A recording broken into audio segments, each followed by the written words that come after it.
करें शुरुआत भारतीय ज्ञान परंपरा, संस्कृत और स्वास्थ्य के साथ। स्वास्थ्य में उपयोगी आयुष पद्धतियों का विज्ञान, संस्कृति, कला, योग का अद्भुत ज्ञान।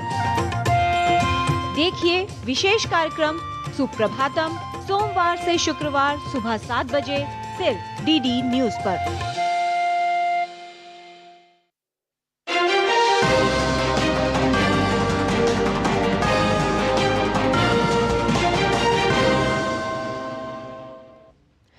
नमस्कार, स्वागत है आप सभी का। दूरदर्शन समाचार आप देख रहे हैं और देश दुनिया की ताजा तरीन खबरों को लेकर हाजिर हूं मैं कृतिका और बुलेटिन की शुरुआत करेंगे, लेकिन सबसे पहले नजर डाल लेते हैं 1 बजे की सुर्खियों पर।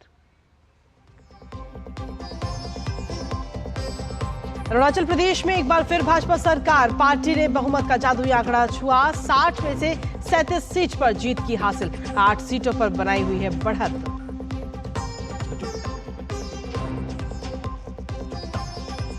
सिक्किम में सत्तारूढ़ सिक्किम क्रांतिकारी मोर्चा ने किया क्लीन स्वीप, 31 सीट पर किया कब्जा। एसडीएफ की झोली में आई सिर्फ 1 सीट। चक्रवात हीट वेव समेत अलग अलग विषयों पर आज 7 बैठकें करेंगे प्रधानमंत्री नरेंद्र मोदी। अगले 100 दिन के एजेंडे पर भी होगा गहन मंथन। लोकसभा चुनाव के नतीजे से पहले हलचल तेज, कांग्रेस मुख्यालय पर बैठक जारी। आगे की रणनीति पर पार्टी उम्मीदवारों के साथ चर्चा। दिल्ली के मुख्यमंत्री अरविंद केजरीवाल आज शराब नीति मामले में तिहाड़ जेल में करेंगे सरेंडर। दोपहर 3 बजे तक केजरीवाल को करना है सरेंडर।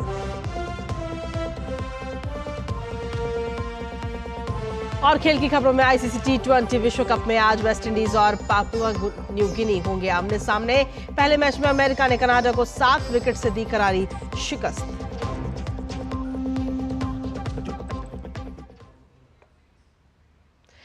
और हेडलाइंस के बाद चलिए अब खबरों में विस्तार से बात करेंगे, जिसमें शुरुआत बुलेटिन की इस वक्त की बड़ी खबर के साथ। दरअसल अरुणाचल प्रदेश में एक बार फिर से भारतीय जनता पार्टी सत्ता में आती हुई नजर आई है। भारतीय जनता पार्टी ने बहुमत हासिल कर लिया है। भाजपा ने अब तक 37 सीट पर जीत हासिल की है और कई सीटों पर पार्टी ने अभी भी बढ़त बनाई हुई है। तो आपको बता दें कि एक बार फिर से भारतीय जनता पार्टी ने, अगर देखा जाए, अभी तक 37 सीटों पर जीत हासिल कर चुकी है और इसके अलावा कुछ अन्य सीटें और हैं जिन पर भारतीय जनता पार्टी बढ़त बनाए हुए है। तो ये बड़ी खबर आप तक पहुंचा रहे हैं। बीजेपी कई सीटों पर बढ़त बनाए हुए है, लेकिन एक बार फिर से भारतीय जनता पार्टी सत्ता में आने वाली है अरुणाचल प्रदेश में। और अधिक जानकारी के साथ ईटानगर से हमारे सहयोगी दिनेश कुमार सिंह इस वक्त जुड़ रहे हैं। सीधा उन्हीं के पास चलते ताजा अपडेट लेने के लिए। दिनेश, क्या कुछ फिलहाल ताजा अपडेट मिल रहा है? भारतीय जनता पार्टी ने अरुणाचल प्रदेश में जो जादुई आंकड़ा है, जो चाहिए था, वो तो छू ही लिया है, लेकिन उसके साथ ही अभी और कई अन्य सीटें हैं जिन पर बढ़त बनाई हुई है। हाँ कृतिका, अरुणाचल प्रदेश में भाजपा का तीसरी बार सरकार बनना तय हो गया है जी। और भाजपा ने करीब अब तक जो घोषित जो चुनाव परिणाम है उसमें जो 36 में उसने जीत दर्ज की और 9 सीटों पर भाजपा आगे चल रही है।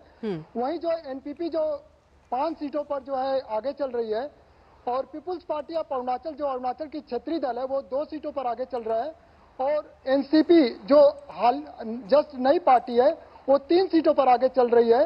तो इस तरह से जो 59 सीटों के जो रुझान जो मिल रहे हैं, जो नतीजे हैं, उसके अनुसार भाजपा जो है आसान बहुमत जो है हासिल करने की तरफ है। मतलब बहुमत तो हासिल ही कर लिया है, लेकिन भाजपा जो है 45 सीटें जीतने के करीब है। जी, इस वक्त अगर देखा है तो बाकी अन्य पार्टियों की तरफ से क्या कुछ कहा जा रहा है, क्योंकि दावे तो चुनावों से पहले बहुत सारे किए गए थे।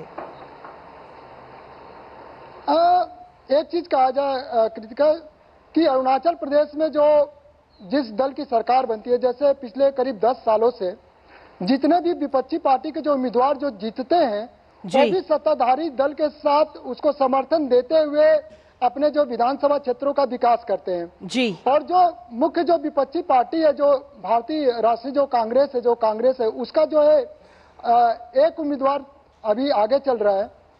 तो अभी तक कोई उम्मीदवार जीता नहीं है। तो विपक्ष एक तरह से कहा जाए तो विपक्ष है ही नहीं। जो इंडिपेंडेंट जो कैंडिडेट हैं वो वही है और जो अन्य पार्टियों से लड़े हुए लोग जो जीत रहे हैं वो भी वही हैं। जो भाजपा में थे और दूसरी भाजपा का टिकट नहीं मिलने से वो दूसरी पार्टियों से चुनाव लड़ गए।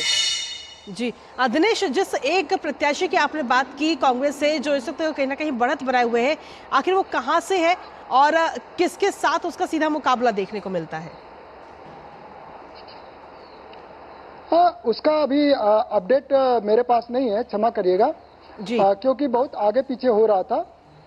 तो ठीक है दिनेश, अगर देखा जाए तो भारतीय जनता पार्टी अब एक बार फिर से सत्ता में तो आ ही रही है, लेकिन इसी के साथ में जो बीजेपी का मुख्यालय है वहां भी खुशियां होंगी, लड्डू बट रहे होंगे वहां पे। हाँ, लड्डू बट रहे होंगे कृतिका। जस्ट 1 घंटे बाद हम भाजपा मुख्यालय चलेंगे और वहां से जो बड़े नेता हैं, जो मुख्यमंत्री पेमा खांडू हैं, उनके साथ भी हम सीधी वार्ता कराने की कोशिश करेंगे, जो बड़े नेता हैं। और ये तो तय ही था क्योंकि 10 सीटें भाजपा जो पहले ही जीत चुकी थी जी। तो भाजपा के लिए जो आसान लग रहा था बस यही था कि भाजपा 2/3 बहुमत लाती है या नहीं लाती है। और इस तरह से देखा जाए जो अन्य पार्टियों से जो उम्मीदवार जो जीते हैं वो भी जो भाजपा के ही जो उम्मीदवार थे, भाजपा पार्टी में ही थे, लेकिन चूंकि टिकट तो एक ही किसी को मिलता है तो इसीलिए नाराजगी के कारण वो दूसरी पार्टियों से चुनाव लड़ गए।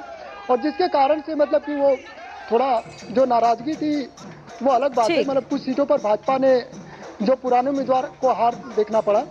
बिल्कुल दिनेश, और हम अपने दर्शकों को लगातार ये खास तस्वीरें भी दिखा रहे हैं जो इस वक्त अरुणाचल प्रदेश से सामने आई हैं, जहां पर भारतीय जनता पार्टी का जो मुख्यालय है वहां पे किस तरीके से खुशियां मनाई जा रही हैं और साथ ही जो लोक नृत्य है वो करती हुई भी महिलाएं वहां पर नजर आ रही हैं, वहां पर पटाखे चलाए जा रहे हैं। वो तस्वीरें भी हमने अपने दर्शकों को दिखाई।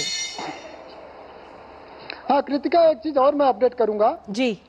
अरुणाचल प्रदेश में जो कई बार से विधायक थे, करीब 6-7 टाइम से विधायक थे, बहुत सीनियर नेता थे, दिग्गज नेता थे, इस बार उनको हार का मुंह देखना पड़ा। लंबो ताई मेबो विधानसभा क्षेत्र से उनको हार का मुंह देखना पड़ा। और जो 24 साल से जो यहाँ के जो मुख्यमंत्री जो रह चुके थे, जो सीएम जो थे गेगोंग अपांग, पहले कांग्रेस में हुआ करते थे, इस बार उन्होंने एक नई पार्टी बनाई है एडीपी, अरुणाचल डेमोक्रेटिक पार्टी। वो भी जो नारी कोई जो विधानसभा क्षेत्र है उससे बहुत करीब 2000 वोटों से पीछे चल रहे हैं। तो ऐसे कई सारे दिग्गज नेताओं को इस बार हार का मुंह देखना पड़ा और कई जो है नौजवान जो चेहरा है, जो नए चेहरे उनको इस बार जनता ने चुना है। दिनेश, आखिर जो नए चेहरों की आप बात कर रहे हैं उसमें कौन कौन से मुख्य रूप से निकलकर सामने आए हैं नए चेहरे? आखिर ऐसे देखा जाए जैसे मुचुमिथी जो है वो जो है युवा फेस है, तो वो भाजपा में ज्वाइन होकर वो जो है अनकंटेस्टेड जीते थे। इसके अलावा बहुत सारे जो उम्मीदवार हैं, जैसे भाजपा ने भी जो 19 लोगों को, बहुत सारे नए चेहरों को इस बार जगह दी थी और वो जीत कर आए हैं। जी ठीक है, आपके पास वापस आएंगे तो ये तस्वीरें ऐसे जैसे जी जी जी बात पूरी कीजिए। जैसे मैं बता रहा हूँ, दाम्बुक जो विधानसभा क्षेत्र था वहां में जो है उम्मीदवार जो है एज ग्रुप में मतलब 80 साल से अधिक उम्र गए थे, गुमतांग, तो गुमतांग की जगह पे वहां पे एक नए उम्मीदवार को जो टिकट दिया गया था और वो जो नया उम्मीदवार जो है इस बार चुनाव जीत कर आया है भाजपा का। जी तो भाजपा ने भी मतलब कि यहाँ पे नए चेहरों को जगह दी थी और जीत कर आए हैं। बिल्कुल, यानी कि जो नए चेहरों पर दाव लगाया गया था वो दाव एकदम सफल रहा है और नए चेहरे भी जीतते हुए नजर आए इस बार। फिलहाल बहुत बहुत शुक्रिया दिनेश, तमाम जानकारी और अपडेट्स हमारे साथ साझा करने के लिए। तो ये तो बात रही है अरुणाचल प्रदेश की, लेकिन वही बात सिक्किम की भी करेंगे, क्योंकि सिक्किम में सत्तारूढ़ सिक्किम क्रांतिकारी मोर्चा ने क्लीन स्वीप किया है। दरअसल 31 सीटों पर कब्जा किया है एसकेएम ने और एसडीएफ की झोली में सिर्फ और सिर्फ एक सीट ही आई है।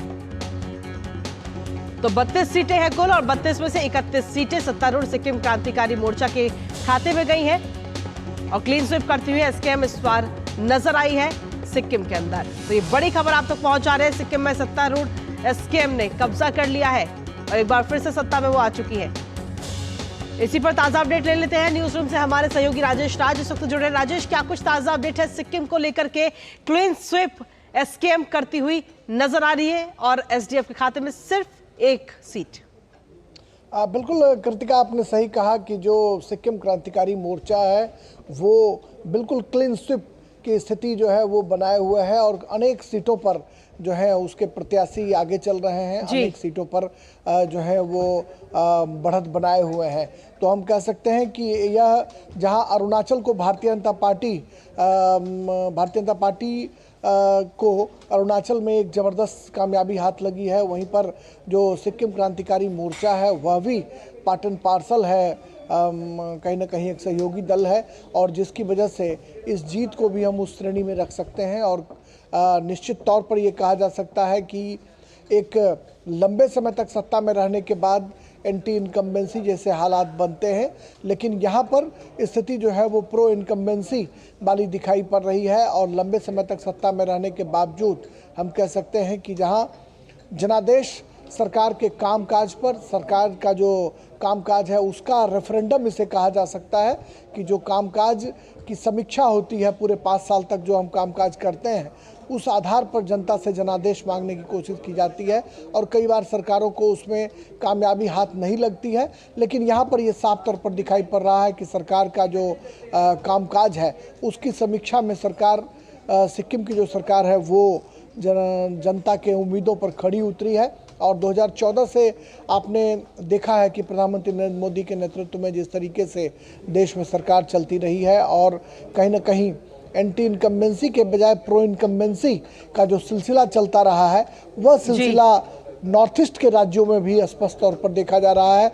अमूमन हम पहले देखते थे कि नॉर्थ ईस्ट के राज्यों में फ्रैक्चर मैंडेट दिखाई पड़ता था, कोई स्पष्ट जनादेश वाली सरकार दिखाई नहीं पड़ती थी। लेकिन अब असम में ही आप देखें या फिर अरुणाचल में जिस तरीके से पेमा खांडू के नेतृत्व में वहाँ पर सरकार चलती रही, और वहाँ पर भी 10 जो हैं वो निर्विरोध बीजेपी के विधायक जो है निर्वाचित हो गए थे, और उसके बाद 50 सीटों पर जहां मतगणना चल रही थी वहां पर भारतीय जनता पार्टी को जबरदस्त कामयाबी जो है वो देखने को मिल रही है। तो हम कह सकते हैं कि छोटे छोटे राज्यों में जिस तरीके से बीजेपी और उसके सहयोगी दलों ने अपने पांव पसारे हैं, नॉर्थ ईस्ट पर जिस तरीके से प्रधानमंत्री मोदी का फोकस रहा है, उसका रिफ्लेक्शन जो है अब देखने को मिल रहा है। और शायद यही वजह है कि छोटे राज्यों में भी बीजेपी तेजी से पांव पसार रही है। जी राजेश, अगर देखा जाए तो सिक्किम में एक सीट ऐसी है जिस पर एसडीएफ ने खाता खोला है, सिर्फ एक ही सीट। वो सीट आखिर कौन सी है?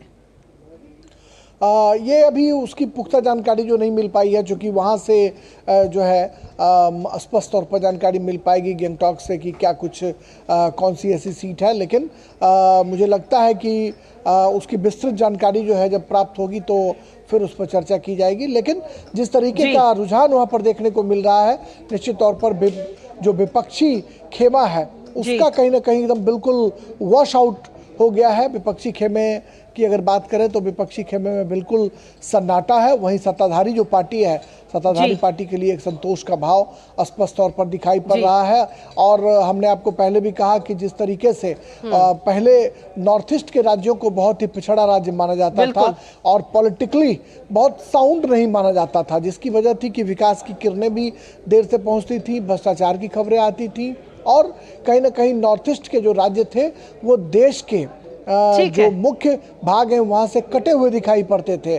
लेकिन अब जो डेवलपमेंट की जो किरणें हैं, विकास की किरणें वहाँ तक पहुँची हैं, लिहाजा अब नॉर्थ ईस्ट के राज्य जो है वो मुख्य धारा से, देश की मुख्य धारा से जुड़ चुके हैं। और इसके लिए कहीं ना कहीं भारत सरकार का भी एक बहुत बड़ा रोल रहा है कि उन्होंने उत्तर पूर्व के लिए बाकायदा मंत्रालय का गठन किया है, उसके लिए अलग से फंड की व्यवस्था की है। और शायद यही वजह है कि नॉर्थ ईस्ट के राज्यों में जहाँ जहाँ रेल की पटरियाँ नहीं जा पाई थी, उन राज्यों में रेल की पटरियां भी जा चुकी हैं, और कहीं ना कहीं कनेक्टिविटी के मोर्चे पर भी नॉर्थ ईस्ट के राज्य समृद्ध होते हुए दिखाई पड़ रहे हैं। बिल्कुल बिल्कुल। और इसी के साथ बहुत बहुत शुक्रिया राजेश, तमाम जानकारी और अपडेट्स हमारे साथ साझा करने के लिए।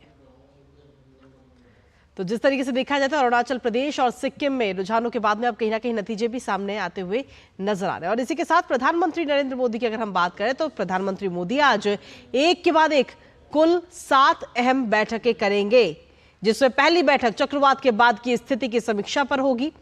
ये बैठक खासतौर पर पूर्वोत्तर के राज्यों की स्थिति के बारे में होगी। और तो ये पहली बैठक जो होगी, कुल 7 बैठक है, जिसमें पहली बैठक होगी चक्रवात को लेकर के कि चक्रवात के बाद में क्या कुछ स्थिति है पूर्वोत्तर के राज्यों की, कहां पर कितना नुकसान हुआ है, प्रशासन किस तरीके से लोगों के पास में पहुंच रहा है, इसको लेकर पहली बैठक। उसके बाद में दूसरी बैठक जो है वो है देश में हीट वेव की स्थिति को लेकर के, कि हीट वेव की जो स्थिति है और साथ ही जो अगली बैठक होगी विश्व पर्यावरण दिवस को मनाने की तैयारियों पर भी प्रधानमंत्री आज समीक्षा बैठक करते हुए नजर आएंगे। इसके साथ ही 100 दिवसीय कार्यक्रम का जो एजेंडा होगा उस पर भी मंथन प्रधानमंत्री आज करते हुए नजर आएंगे कि अब अगले 100 दिन किस तरीके से काम करना है, किस तरीके से लोगों के बीच में जाना है और महत्वपूर्ण फैसले लेने हैं। तो कुल मिलाकर देखा जाए तो इकोनॉमी और पर्यावरण से जुड़ी हुई कुल 7 बैठकें प्रधानमंत्री नरेंद्र मोदी आज करने वाले हैं, जिसमें एक के बाद एक कई बैठकें होंगी। इससे पहले अगर हम नजर डालें तो प्रधानमंत्री मोदी लगातार चुनाव प्रचार करते हुए नजर आ रहे थे। और अरुण शर्मा हमारे साथ में जुड़ गए इस वक्त ताजा अपडेट के साथ में। अरुण, क्या कुछ ताजा अपडेट है प्रधानमंत्री की एक के बाद एक 7 बैठक? इससे पहले लगातार चुनाव प्रचार करते हुए प्रधानमंत्री नजर आए और उसके बाद में अब एक्टिव मोड में एक बार फिर से पीएम नजर आ रहे हैं। बिल्कुल, देखिए फोकस खास तौर पर नॉर्थ ईस्टर्न रीजन पर रहेगा, जहां पर एक तरह से साइक्लोन का इम्पैक्ट काफी ज्यादा देखने को मिला है। जिस तरह से हमने देखा कि अभी भी यहाँ पे एनडीआरएफ, एसडीआरएफ की जो टीम है, लोकल एडमिनिस्ट्रेशन है, वो भी लगातार इस समय पर रिलीफ ऑपरेशंस में जुटा हुआ है। तो प्राइम मिनिस्टर नरेंद्र मोदी ने कैसे जो पूरा एक रिव्यू जो मीटिंग है जो साइक्लोन को लेकर के है और हीट वेव को लेकर के है वो एक तरह से लेंगे। और इस बात को भी हम जानते हैं कि सीरीज ऑफ मीटिंग आज होने वाली है, लगभग 7 के आसपास बैठक है, जिसपे प्रिडोमिनेंटली जो साइक्लोन का रीमल का जो इम्पैक्ट हुआ है उसके बाद कैसे रिलीफ ऑपरेशंस चल रहे हैं, क्योंकि हम जानते हैं कि शेल्टर मुहैया कराया जा चुका है वहां पर जो जहाँ पे जलभराव की स्थिति हो रही थी। और एक तरह से वहां पर अभी भी एनडीआरएफ, एसडीआरएफ की जो टीम है डिप्लॉयड है। और सबसे इंपॉर्टेंट बात प्राइम मिनिस्टर मोदी का हमने पहले भी एक अप्रोच देखा है कि कैसे स्टेट और सेंटर कोऑर्डिनेशन के साथ में काम कर सके, लोकल एडमिनिस्ट्रेशन कोऑर्डिनेशन के साथ में काम कर सके, एक वेल इंटीग्रेटेड अप्रोच के साथ काम कर सके, जिससे कि कम से कम नुकसान हो। नुकसान जहाँ पर हुआ है, इंफ्रास्ट्रक्चरल नुकसान हुआ है, कनेक्टिविटी को नुकसान हुआ है, फिजिकल कनेक्टिविटी को नुकसान हुआ है, उसको कहीं ना कहीं रिस्टोर किया जा सके, इस बात पर अमूमन फोकस रहता है। तो एक तरह से जो पहली एक तरह से कह सकते हैं इंपॉर्टेंट मीटिंग जो कि हीट वेव्स और जो साइक्लोन को लेकर के है उसके ऊपर केंद्रित रहती हुई आपको दिखाई देगी। जी बिल्कुल। और सीधे तौर पर देखा जाए तो प्रधानमंत्री आज एक के बाद एक बैठकें करेंगे, जिसमें खास तौर पर जो बैठक है वो हीट वेव और विश्व पर्यावरण दिवस को लेकर भी है। और प्रधानमंत्री इससे पहले जिक्र भी करते रहे कि जैसे ही हम आएंगे तीसरी बार सत्ता में तो हम महत्वपूर्ण फैसले लेंगे और उसके लिए 100 दिनों का किस तरीके से एजेंडा रहेगा, क्या कुछ कार्यक्रम रहेंगे, उस पर भी आज एक बैठक है। अरुण, कृतिका, अगर आप रिकॉल करें कि 2019 के बाद में जब जो मोदी 2.0 हुआ था उसके बाद हमने देखा कि 100 दिनों के अंदर एक ताबड़तोड़ फैसले, कई से रिफॉर्मिस्ट अप्रोच ली गई जी। इकोनॉमिक एंगल से देखा जाए तो बैंक का मर्जर किया गया था। उस समय पर एनपीए बैंक की एक बहुत बड़ी समस्या रहती थी। आज देखिए स्टेट बैंक ऑफ इंडिया हो, बड़ौदा बैंक ऑफ बड़ौदा, जो PSU बैंक है लगातार रिकॉर्ड प्रॉफिट को पोस्ट कर रहे हैं। आपको याद होगा कि ट्रिपल तलाक जैसे जो कानून है उस पर फैसला होना, एब्रोगेशन ऑफ 370 उस पर फैसला होना, 2019 के बाद पहले 100 दिन के काम थे। तो जाहिर सी बात है कि प्राइम मिनिस्टर मोदी पहले ही कह चुके हैं कि 100 दिन के अंदर कैसे रिफॉर्मिस्ट अप्रोच रहेगी। एक तरह से जो फैसलों की बात की जाए तो उसी को लेकर के आज की नरेंद्र मोदी की इसको लेकर के बैठक। ठीक है, बहुत बहुत शुक्रिया अरुण, तमाम जानकारी और अपडेट्स हमारे साथ साझा करने के लिए। और खबरों का सिलसिला डीडी न्यूज पर यूं ही लगातार जारी। वक्त एक छोटे से ब्रेक का, आप बने रहिए हमारे साथ। बात जब पीढ़ियों के लिए बनने वाले घर की हो तो जिम्मेदारी बड़ी हो जाती है। गैलेंट समझता है ये जिम्मेदारी। अब डबल एम रिब्स के साथ गैलेंट एडवांस TMT रीबार, निर्माण का real hero. Here gravity and physics don't call the shots and sound travels slower than you. This is a different kind of place.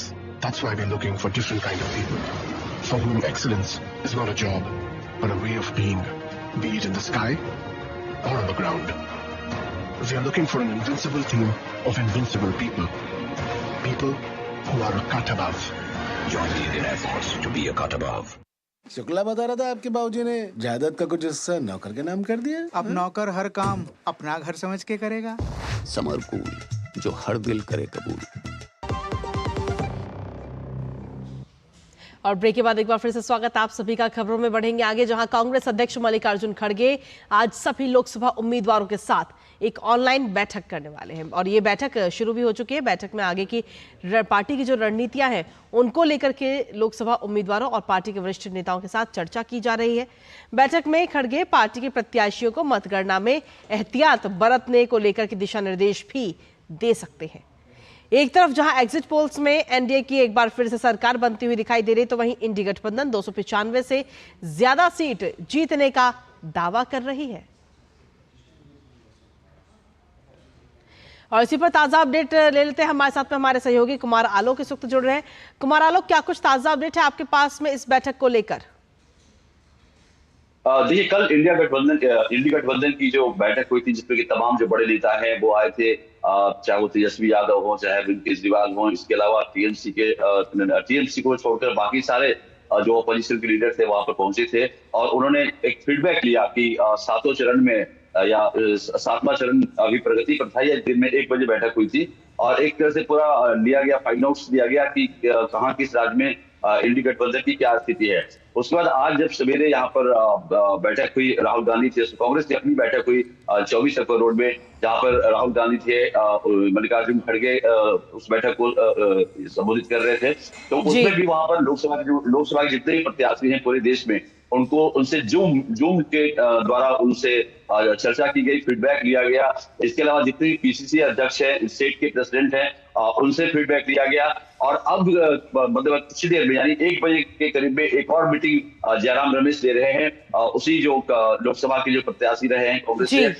इसके अलावा जो स्टेट चीफ रहे हैं, उनसे फीडबैक ले रहा है। 1 बजे से ये मीटिंग शुरू हुई है और लगभग ये 4 बजे तक चलेगी। 3 घंटे जयराम रमेश चर्चा करेंगे कि कल 4 तारीख की जो काउंटिंग की रणनीति होगी वो क्या होगी। तो ये एक महत्वपूर्ण बैठक है। और 4:30 बजे शाम में इंडी गठबंधन के जो भी मेंबर्स है, जो भी पार्टी के बड़े नेता हैं, ये सारे लोग इलेक्शन कमीशन जाएंगे और इलेक्शन कमीशन से वो मिलेंगे और जो मतगणना को लेकर के जो उनके अंदर जो धारणाएं हैं, उन धारणाओं को व्यक्त करेंगे चुनाव आयोग के सामने। तो ये एक हेक्टिक पॉलिटिकल डिस्कशन चल रहा है अपने इंडी गठबंधन में। और इंडी गठबंधन का मानना है कि हम जैसा कि आपने एंकर में बताया कि 295 से अधिक सीटें हम जीतने जा रहे हैं। हालांकि जो एग्जिट पोल आए हैं, जिस भी चैनल के एग्जिट पोल आए हैं, उसमें स्पष्ट बहुमत की तरफ भारतीय जनता पार्टी प्रचंड बहुमत की तरफ बढ़ रही है।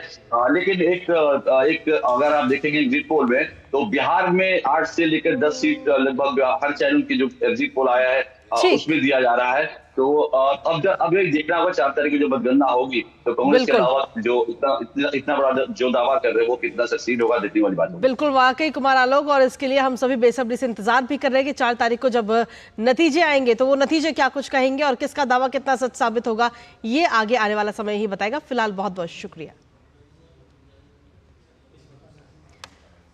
और इसी के साथ अगर देखा जाए तो आगामी कर्नाटक विधान परिषद के द्विवार्षिक चुनाव के लिए भाजपा ने अपने 3 उम्मीदवारों के नामों की भी घोषणा कर दी। इनमें सीटी रवि, एन रवि कुमार और एमजे बोले का नाम भी इसमें शामिल है। वहीं भारतीय जनता पार्टी की केंद्रीय चुनाव समिति ने सीटी रवि, एन रवि कुमार, एमजे सुले के नामों पर अपनी स्वीकृति प्रदान की है। और वहीं विधानसभा के सदस्यों द्वारा चुनी जाने वाली कर्नाटक विधान परिषद की 11 सीटों के लिए चुनाव आपको बता दें कि 13 जून को होने वाले हैं।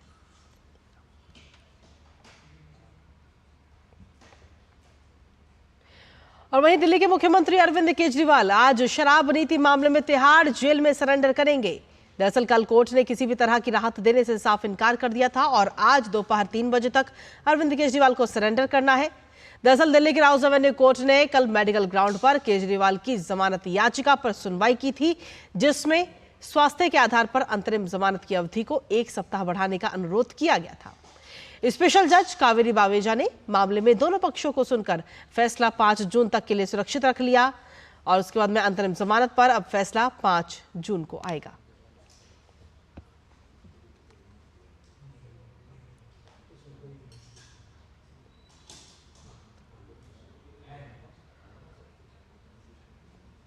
और इसी पर ताजा अपडेट लेते हैं। हमारे साथ में इस वक्त हमारे सहयोगियों की पूरी टीम इस वक्त जुड़ रही है। केजरीवाल के आवास पर मौजूद है गिरीश निशाना हमारे सहयोगी, साथ ही तिहाड़ जेल से इस वक्त चंद्रशेखर जोशी भी इस वक्त हमारे साथ जुड़ रहे हैं, साथ ही राजघाट से सिद्धार्थ इस वक्त हमारे साथ जुड़ रहे हैं। सबसे पहले गिरीश, आपके पास आना चाहेंगे, क्या कुछ ताजा अपडेट इस वक्त मिल रहा है, क्योंकि आप सीएम के आवास पर वहां मौजूद हैं, किस तरीके की हलचल वहां देखने को मिल रही है?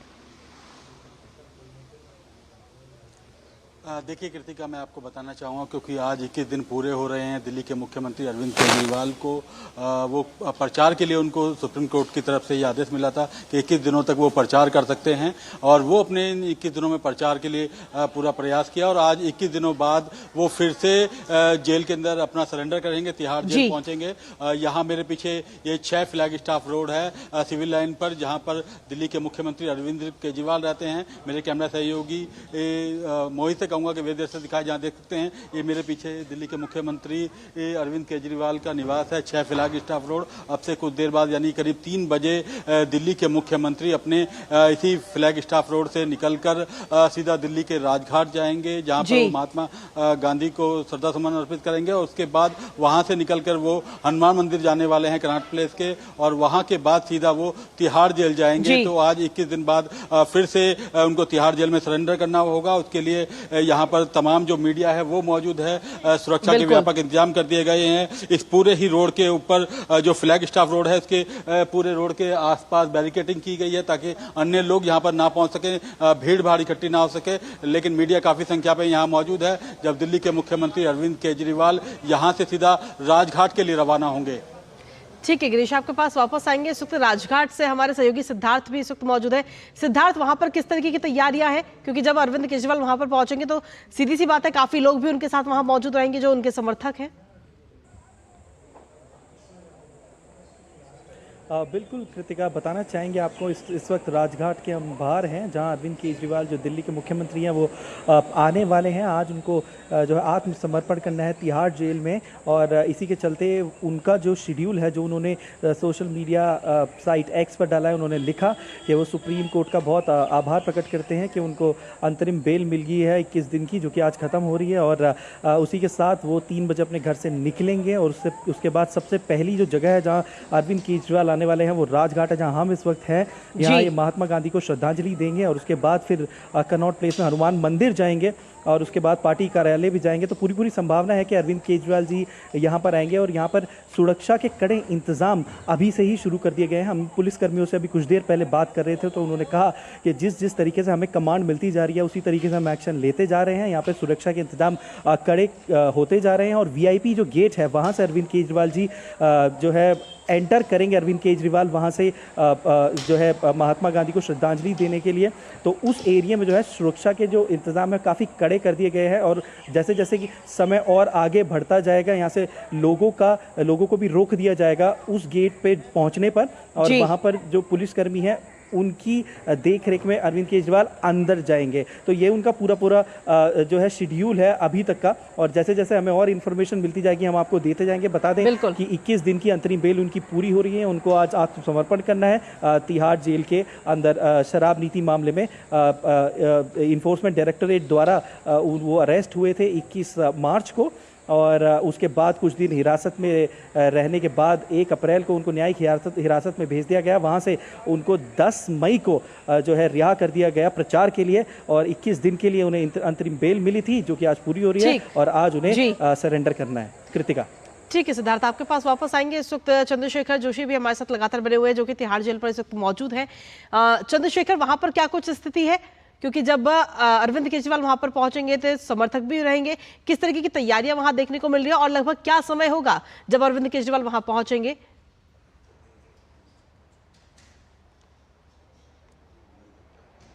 बिल्कुल, देखिए जिस तरह से गिरीश भी और जो राजघाट पर हमारे संवाददाता मौजूद हैं वो बता रहे थे कि करीब 3 बजे के करीबन वो अपने घर से निकलेंगे। तो ये माना जा सकता है कि जो उस बीच में, क्योंकि सुप्रीम कोर्ट से उनकी जो जमानत पर बार बार वो कई सारी अदालतों में गए और उनको जमानत उनकी एक्सटेंड नहीं की गई और उनकी जो अंतरिम जमानत है वो कल खत्म हो गई थी। आज उनको यहाँ पर सरेंडर करना है। तो 3 बजे अगर वहां से वो निकलते हैं और उसके बाद उनका जो राजनीतिक ड्रामा है, राजघाट जाना और उसके अलावा दूसरी जगह जाना, उसके बाद ये माना जा सकता है कि करीब 4:45 बजे तक वो तिहाड़ जेल यहाँ पर पहुंच सकते हैं और यहाँ पर वो सरेंडर करेंगे तिहाड़ जेल में। फिलहाल कोई उनका कार्यकर्ता यहाँ पर मौजूद नहीं है। हो सकता है शाम जी।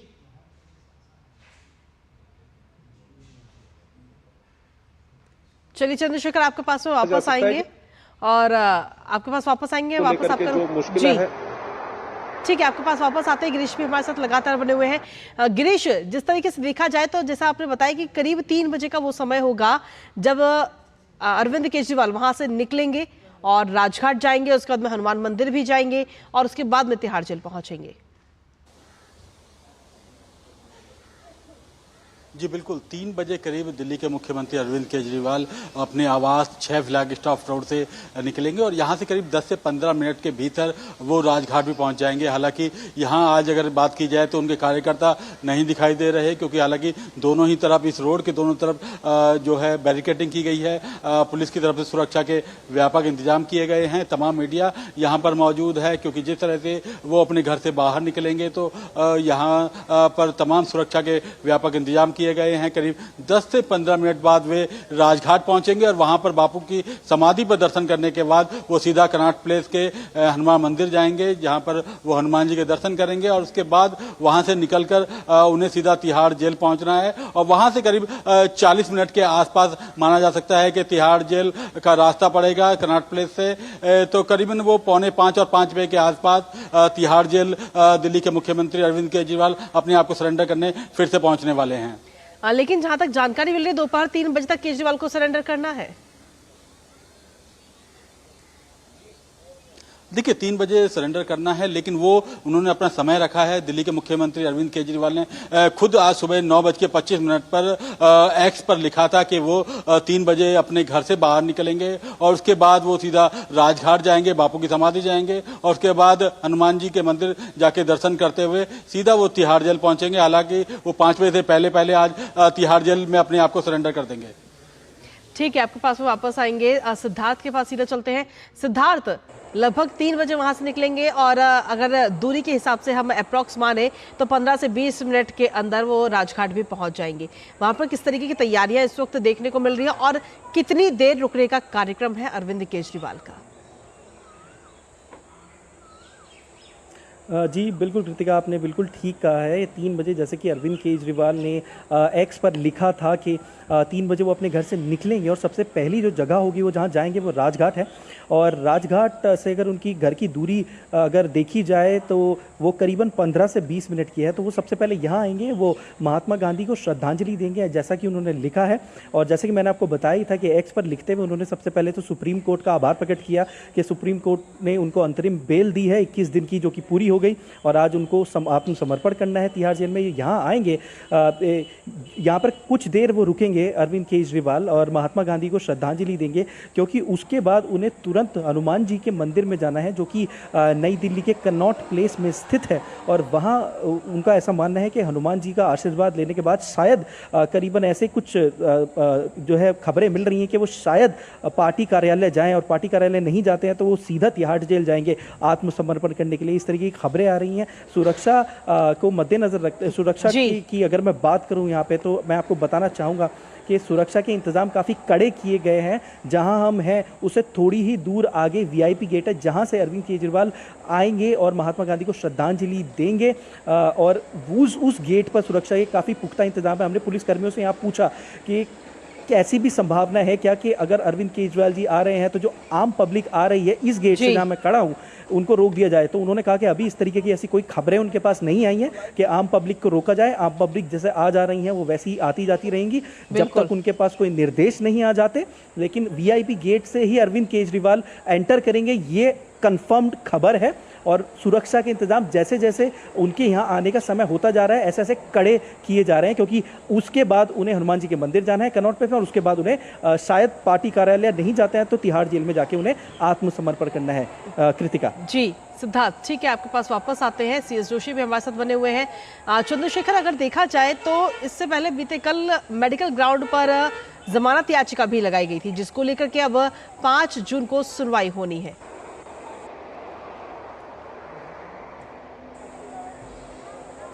बिल्कुल, देखिए अरविंद केजरीवाल की अगर कुल मिलाकर इस मामले में देखें तो काफ़ी मुश्किलें उनकी बढ़ चुकी है। अरविंद केजरीवाल पिछले काफ़ी दिनों से जेल में थे और 10 मई को उनको सुप्रीम कोर्ट की ओर से अंतरिम जमानत दी गई चुनाव प्रचार के लिए और उसके बाद उन्होंने चुनाव प्रचार भी किया, कई सारी बैठकों में भी वो गए और उसके बाद उन्होंने फिर अदालत में वो गए। उन्होंने कहा कि उनकी ओर से कहा गया कि उनकी तबीयत ठीक नहीं है, उनको कई सारे मेडिकल टेस्ट करवाने हैं, लेकिन अदालत की ओर से इनको माना नहीं गया और कहा गया कि 5 जून को अगली सुनवाई होगी। तो इस सब के बीच ये देखा जा सकता है कि एक चीज और महत्वपूर्ण है जो गिरीश बता रहे हैं कि दिल्ली के मुख्यमंत्री जिनके अच्छा खासा सपोर्ट हुआ करता था और दिल्ली के मुख्यमंत्री कोई भी कदम उठाते थे तो काफी संख्या में आम आदमी पार्टी के कार्यकर्ता आ जाते थे, लेकिन आज सवेरे से ही हम देख रहे हैं कि उनके घर पे भी आम आदमी पार्टी के कार्यकर्ता नदारत हैं और यहाँ पर तिहाड़ जेल में भी आम आदमी पार्टी के कार्यकर्ता नहीं आए हुए हैं। तो इसी से समझा जा सकता है कि जनता के बीच में भी उनकी जमीन खिसक रही है, काफी मुश्किलों में वो हैं। ये अलग बात है कि वो अपने घर से निकलने के बाद राजघाट जाएंगे, हनुमान मंदिर जाएंगे, इसको एक राजनीतिक ड्रामा इसको कहा जा सकता है। ठीक है, आपके पास वापस आते हैं गिरीश। जिस तरीके से देखा जाए तो क्या वाकई ये राजनीतिक ड्रामा है कि पहले अपने घरों से आप 3 बजे निकलेंगे, उसके बाद में आप राजघाट भी जाएंगे, फिर आपको मंदिर भी जाना है, उसके बाद में आप सरेंडर करेंगे? क्या डायरेक्ट जाकर के सरेंडर नहीं किया जा सकता? क्या वाकई राजनीति करने के लिए ही ये सब पूरा खेल खेला जा रहा है?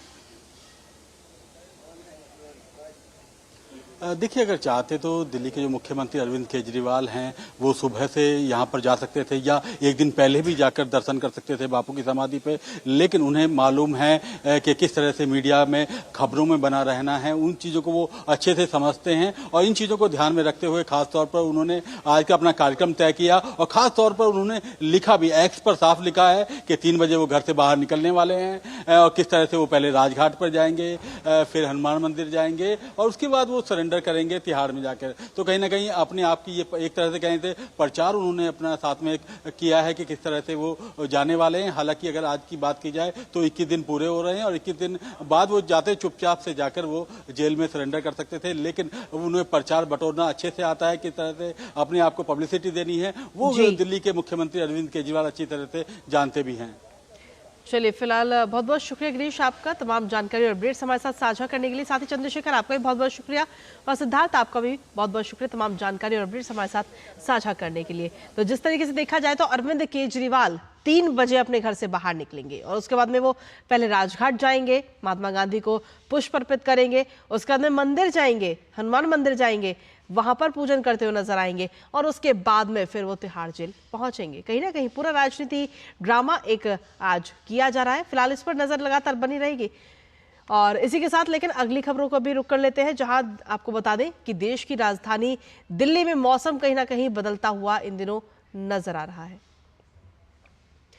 और प्रधानमंत्री नरेंद्र मोदी लगातार बैठकें कर रहे हैं, आपको बता दें। और ये तस्वीरें इस वक्त आपको दिखा रहे हैं। आज प्रधानमंत्री करीब 7 बैठकें करने जा रहे हैं, जिसमें से ये पहली बैठक की कुछ खास तस्वीरें आपको दिखा रहे हैं। साइक्लोन को लेकर ये बैठक की गई है, जिसमें जो अधिकारी हैं वो पूरी जानकारी प्रधानमंत्री को दे रहे हैं कि किस तरीके से साइक्लोन आया और कहां कहां पर कितना नुकसान हुआ है, प्रशासन किस तरीके से लगातार काम कर रहा है, लोगों की मदद कर रहा है, उसको लेकर पूरी जानकारी ये अधिकारी देते हुए नजर आए हैं और उस दौरान की ये बैठक की ये खास तस्वीर आप तक पहुंचा रहे हैं।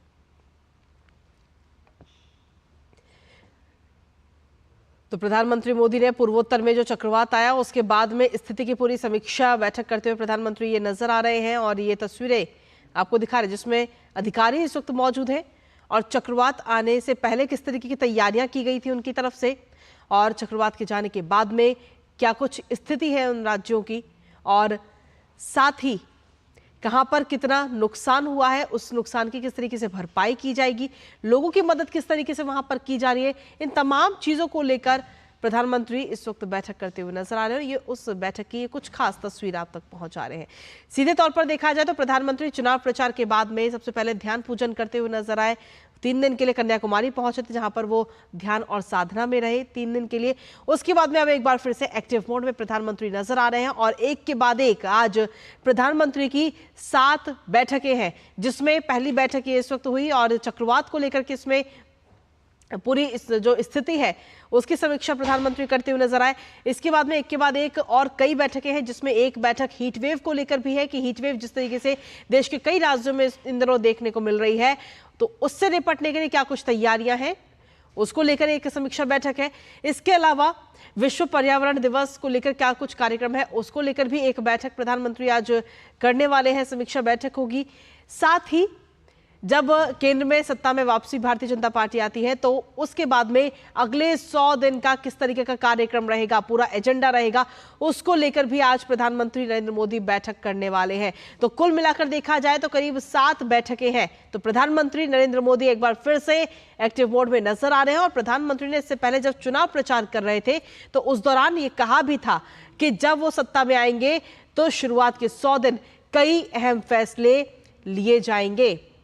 ये प्रधानमंत्री अपनी हर जो रैलियां उन्होंने की उसमें वो बात करते हुए नजर आए और अब एक बार फिर से प्रधानमंत्री कहीं ना कहीं एक्टिव मोड में नजर आ रहे हैं। चुनाव प्रचार के बाद सीधे जो जनता की परेशानियां हैं, जनता किन दिक्कतों से जूझ रही है, उसको लेकर प्रधानमंत्री समीक्षा बैठक कर रहे हैं। साथ ही पर्यावरण को भी प्रधानमंत्री आज पर्यावरण पर भी एक बैठक करने जा रहे हैं। और इसी पर ताजा अपडेट लेते हैं, हमारे साथ में अरुण शर्मा इस वक्त हमारे साथ जुड़ गए। अरुण, क्या कुछ ताजा अपडेट है आपके पास में? ये तस्वीरें इस वक्त हम देख रहे हैं जहां प्रधानमंत्री जो साइक्लोन आया, जो चक्रवात था, उसको लेकर के जो फिलहाल अब की स्थिति है उस पर अधिकारियों से ताजा जानकारियां ले रहे हैं। देखिए, प्राइम मिनिस्टर नरेंद्र मोदी आज सीरीज ऑफ मीटिंग कर रहे हैं, प्राइमरीली जिसके अंदर मीटिंग रिलेटेड टू रिमल जो साइक्लोन आया वो और हीट वेव कंडीशंस को लेकर के है और साथ ही साथ क्या अगले 100 दिन का एजेंडा रहेगा अगली सरकार का, उस पर फोकस कर रहे हैं। लेकिन सबसे इंपॉर्टेंट बात जो अभी की जो बैठक की जो तस्वीर हम देख रहे हैं, जो साइक्लोन रीमल का जो इम्पैक्ट हुआ है नॉर्थ ईस्टर्न स्टेट्स में खास करके, उसको लेकर के एक रिव्यू मीटिंग को किया गया है। हमारे सोर्सेज हमें बता रहे हैं कि प्राइमरीली जो बैठक का जो फोकस रहा है कि कैसे या रिलीफ ऑपरेशन को और तेज किया जा सके। प्राइम मिनिस्टर को पूरा एक तरह से ब्यौरा दिया गया है कि कैसे जो रिलीफ कैंप्स यहाँ पे, शेल्टर कैंप्स लगाए गए, यहाँ पे लोगों को मूव किया गया है। साथ ही साथ फोकस इस बात पर भी है कि जो फिजिकल कनेक्टिविटी जिसको हम कहते हैं, यानी कि रोड्स हो गए, इंफ्रास्ट्रक्चर हो गए, टेलीफोन लाइंस हो गई, इसको कितना जल्दी से जल्दी रिस्टोर किया जा सके, इस बात पर फोकस है। क्योंकि हमने पहले भी देखा है जो साइक्लोन का जो इम्पैक्ट है, प्राइम मिनिस्टर मोदी ने हमेशा इस बात को तरजीह दी है कि जो नेचुरल डिजास्टर्स है हम उनको रोक नहीं सकते, लेकिन उसके इम्पैक्ट को हमें कम करने पर फोकस रखना चाहिए। और यही वजह हम देखते हैं कि कैसे जो फिजिकल कनेक्टिविटी को कैसे दुरुस्त किया जा सके, उस बात पर फोकस, और जिन लोग को जो लोग इस तरह पर शेल्टर में हैं उनको कैसे जो लोकल जो एडमिनिस्ट्रेशन है, प्रशासन है, जो एनडीआरएफ और एसडीआरएफ की टीम्स जो डिप्लॉयड है वहां पर, उनको कैसे रिलीफ जो सामग्री, जो रिलीफ ऑपरेशन है उसको कैसे अंजाम दिया जा सके, उनकी जो जरूरतमंद की जो चीजें उनको कैसे पहुंचाई जा सके, इस बात पर फोकस। और साथ ही साथ सेंटर और स्टेट कैसे कोऑर्डिनेशन के साथ में एक इंटीग्रेटेड अप्रोच के साथ में काम कर सके, उस बात पर सीधा फोकस। तो एक बड़ी बैठक आप कह सकते हैं या टॉप गवर्नमेंट ऑफिशियल्स मौजूद रहे और जाहिर सी बात है साइक्लोन रीमल का जो इम्पैक्ट हुआ है नॉर्थ ईस्ट स्टेट्स में खासतौर पर, उस पर फोकस। और आपको याद होगा जस्ट टू रिकॉल कि जो एक्स ग्रेशिया का अनाउंसमेंट भी कल प्राइम मिनिस्टर ऑफिस के जो पीएमओ के ट्वीट के हवाले से जो खबर आई थी कि पीएम मोदी ने जो एक्स ग्रेशिया जो 2 लाख रुपए का जो अनाउंसमेंट किया था, जो फैमिली मेंबर्स है जिन्होंने अपने परिवारजन को खोया इस इम्पैक्ट के अंदर, तो जाहिर सी बात है कि काफी इंपॉर्टेंट इस बैठक को देखा जा सकता है।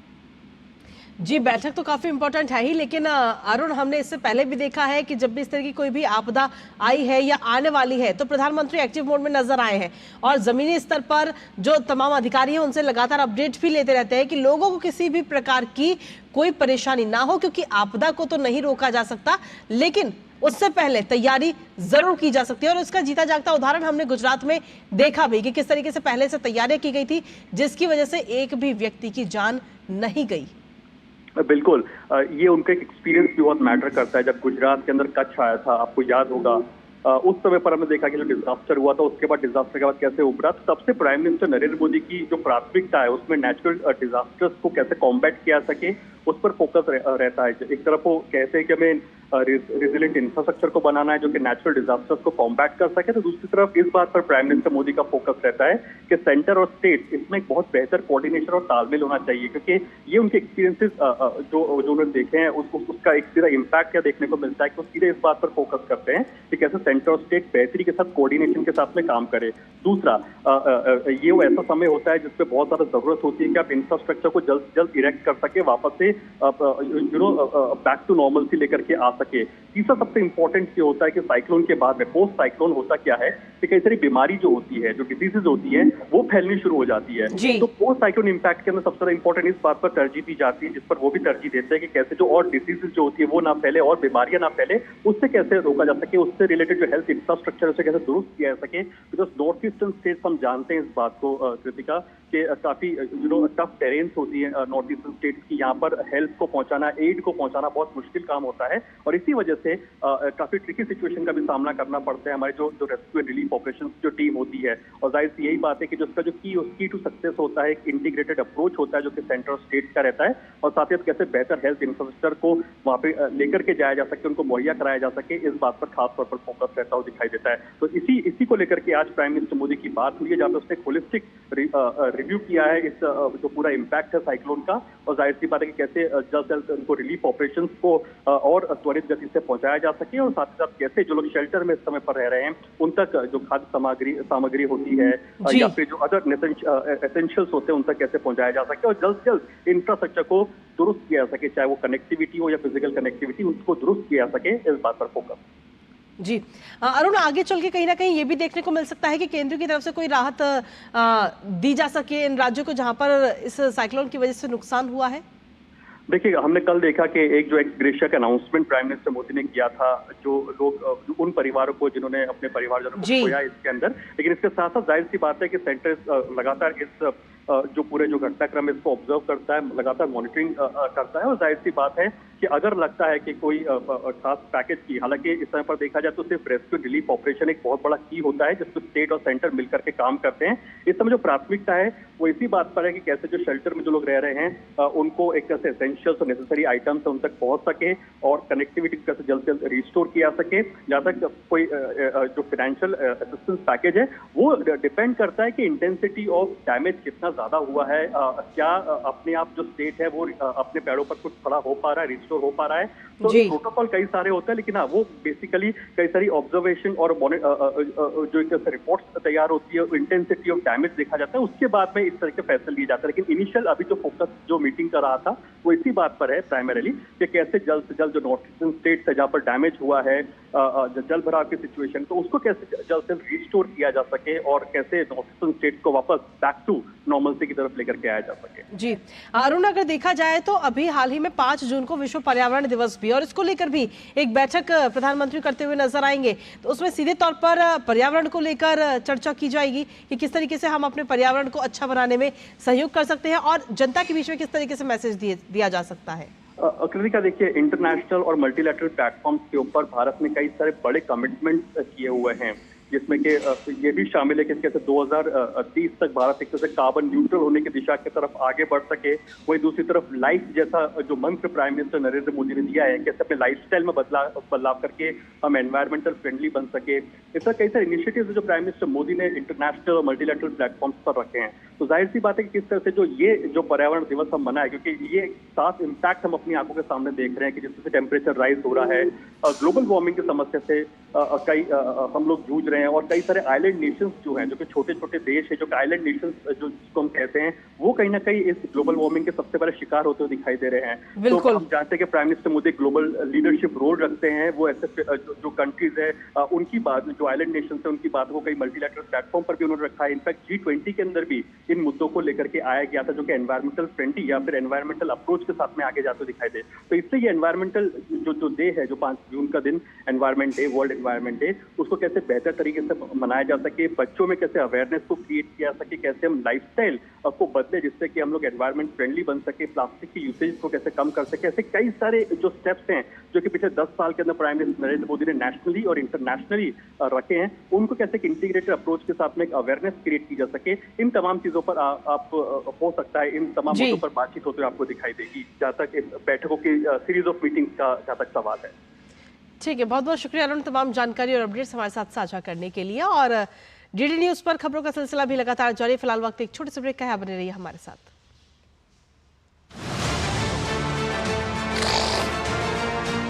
पूरा हुआ जनता का मतदान, खत्म हुआ चुनाव का सियासी घमासान। अब आई फैसले की बारी, कौन पड़ेगा किस पर भारी, दिल्ली की सत्ता पर किसका होगा राज। आखिर जनता देगी किसको बनवास? क्या एनडीए की फिर बनेगी सरकार या फिर इंडी गठबंधन करेगा पलटवार? 4 जून को मिलेगा इन सवालों का जवाब। पल पल बदलते मतगणना के रुझानों पर होगी पैनी नजर। होगा हर जीत का सटीक विश्लेषण। देखिए जनादेश 4 जून को सुबह 6 बजे से लगातार सिर्फ डीडी न्यूज पर। अरविंदर हो, कैसे हो? बढ़िया भैया, आप बताओ। बढ़िया। अच्छा, वोट दिया इस बार? हाँ जी भैया, मैंने वोट दिया। मेरा वोट मेरी ताकत। क्या लग रहा है कौन जीतेगा? भैया कह नहीं सकते, तो रुझान कुछ भी हो सकता है, नतीजा तो 4 जून को ही पता चलेगा। देखिए सबसे सटीक, सबसे भरोसेमंद नतीजे 4 जून को सिर्फ डीडी न्यूज पर। अंतिम पड़ाव में पहुंचा आम चुनाव। अब आई फैसले की बारी, कौन पड़ेगा किस पर भारी। देखिए सबसे सटीक, सबसे भरोसेमंद नतीजे 4 जून को सिर्फ डीडी न्यूज पर।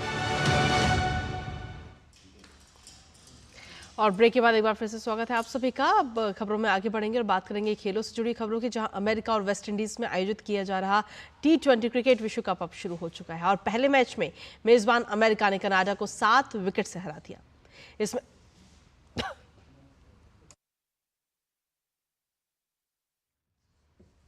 तो आपको बता दें कि इस मैच में अमेरिका ने टॉस जीतकर पहले गेंदबाजी का फैसला किया, जहां कनाडा ने अमेरिका के सामने जीत के लिए 195 रनों का लक्ष्य रखा। जवाब में अमेरिका ने 3 विकेट के नुकसान पर लक्ष्य हासिल कर लिया। अमेरिका की तरफ से एरॉन जॉस ने 94 रनों की नाबाद पारी खेली। और वहीं स्पेनिश दिग्गज रियल मैड्रिड ने 15वीं बार चैंपियंस लीग का खिताब जीत लिया है। लंदन के वेम्बली स्टेडियम में खेले गए फाइनल में रियल मैड्रिड ने जर्मन क्लब बोरुसिया डॉर्टमंड को 2-0 से हराया।